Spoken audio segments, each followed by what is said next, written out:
choisir la question qui flatte. La question qui flatte. Pour quelles raisons les métiers de l'audit sont considérés comme un troisième cycle de formation?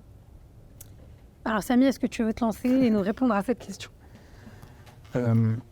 Effectivement, c'est le cas, parce que le métier de l'audit est un métier qui permet, dès le premier jour, donc pour un stagiaire ou un junior, à intégrer les équipes d'audit et être sur le terrain, à apprendre sur le terrain. Et c'est un métier qui est aussi intégré dans son environnement, donc économique, social et environnemental.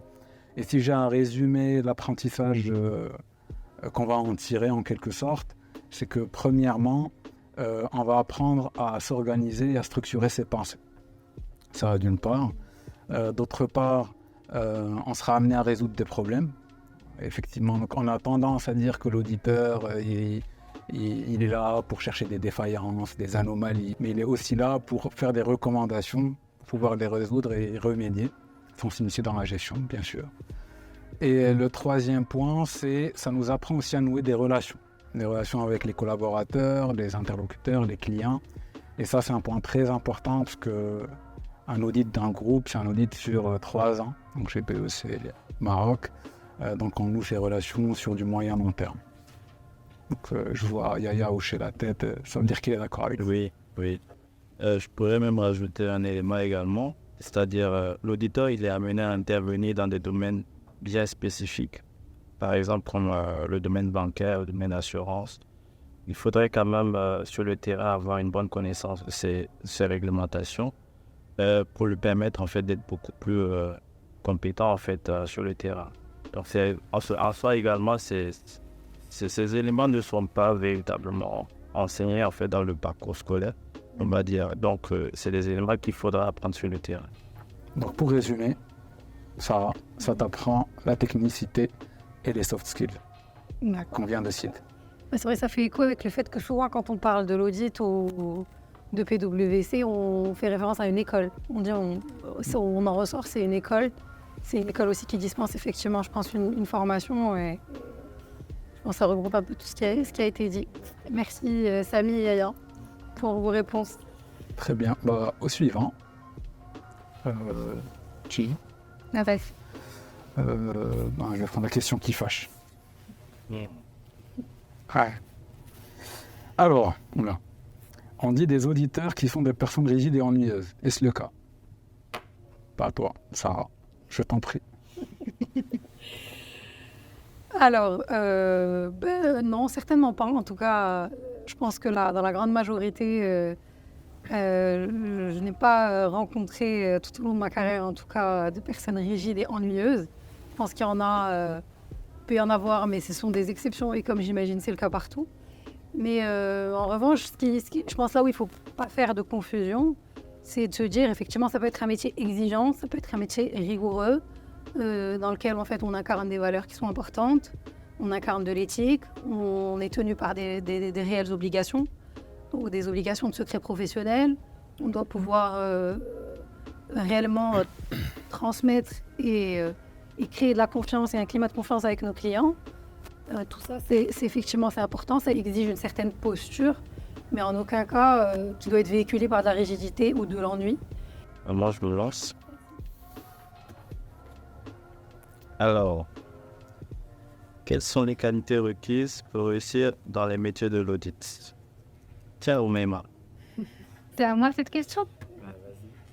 Alors, moi, la vérité, je vais répondre plutôt d'un point de vue interpersonnel parce que j'estime que bien qu'il y ait des prérequis techniques, en fait, la technicité, c'est quelque chose qu'on peut toujours apprendre sur les terrains.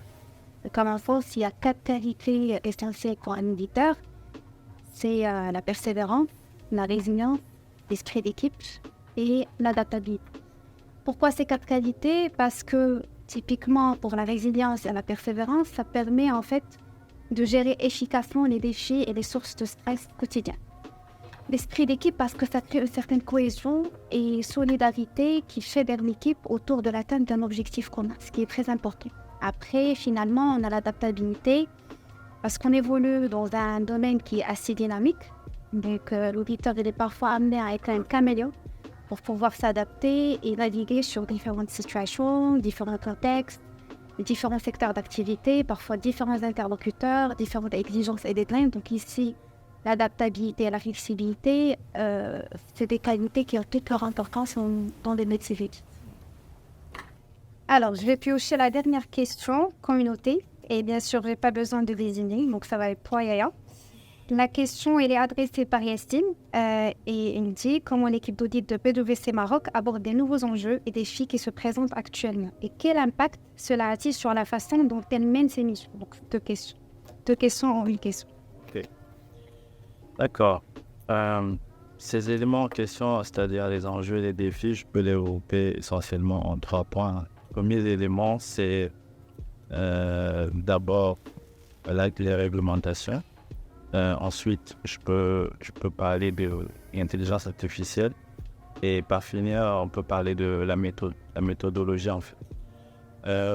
Pour ce qui concerne les nouvelles réglementations, on peut dire que PwC Maroc bénéficie en fait de son appartenance au réseau à travers des formations obligatoires et des formations qui sont dispensées en fait à l'ensemble des collaborateurs. Pour ce qui concerne l'intelligence artificielle, on sait très bien que c'est une avancée qui va inévitablement impacter en fait nos activités.